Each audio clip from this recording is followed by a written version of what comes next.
উত্তর কোরিয়াকে রুখতে যৌথ সামরিক মহড়া চালিয়ে আসছে যুক্তরাষ্ট্র ও দক্ষিণ কোরিয়া। পাল্টা পদক্ষেপ হিসেবে একের পর এক স্বল্প, মাঝারি ও দূরপাল্লার ব্যালিস্টিক ক্ষেপণাস্ত্রের পরীক্ষা চালিয়ে শক্তি প্রদর্শন করছে পিয়ংইয়ংও।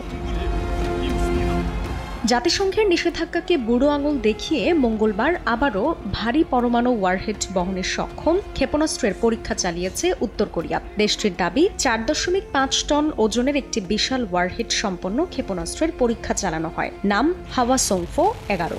এতে সর্বোচ্চ 500 কিলোমিটার এবং সর্বনিম্ন 90 কিলোমিটার পাল্লার মধ্যে পরীক্ষা নিরীক্ষা চালানো হয়। চলতি মাসেই ক্ষেপণাস্ত্রটির দ্বিতীয় দফা পরীক্ষা চালানো হতে পারে বলেও জানিয়েছে কিম প্রশাসন।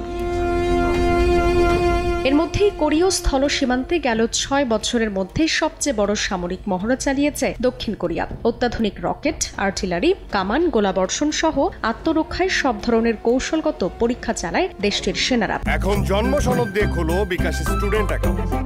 নিজের বিকাশ নিজে কর।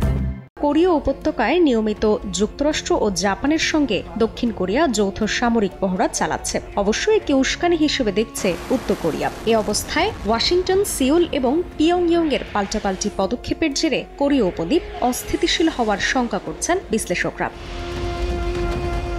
জান্নাতুল সাদিয়া, সময় সংবাদ।